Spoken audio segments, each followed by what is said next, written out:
নতুন এক সূর্যোদয় হবে, স্পষ্ট ঘোষণা করতে চাই। আর যদি একটা গুলি চলে, হেফাজতে ইসলাম বাংলাদেশ ঘরে বসে থাকতে পারবে না। আমার সন্তানের লাশ নিয়ে আমরা কবরস্থানের দিকে যাব না। পরবর্তী সন্তানের লাশ কাঁধে আমির হেফাজত ইনশাআল্লাহ রাজপথে যখন নামবেন, টেকনাফ থেকে তেতুলিয়া পর্যন্ত পাক ভাঙ্গা সেই গণজোয়ার রুখে দেওয়ার সাধ্য কারো হবে না।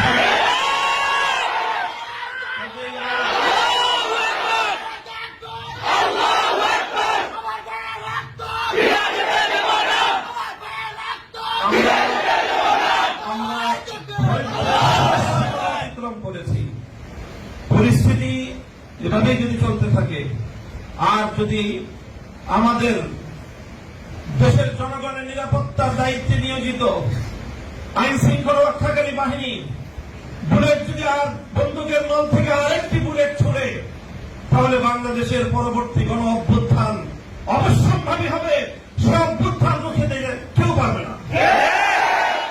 আমরা আল্লাহ পাক রব্বুল আলামিনের কাছে দোয়া করব, যারা বৈষম্যের বিরুদ্ধে জীবন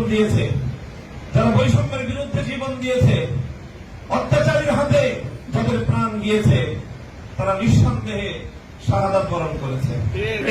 কাজে সেই শহীদদের আত্মার মাগফিরাত শুধু নয়, বরং শহীদদের শাহাদাতের কবুল হওয়ার জন্য আমরা দোয়া করবো আল্লাহর কাছে।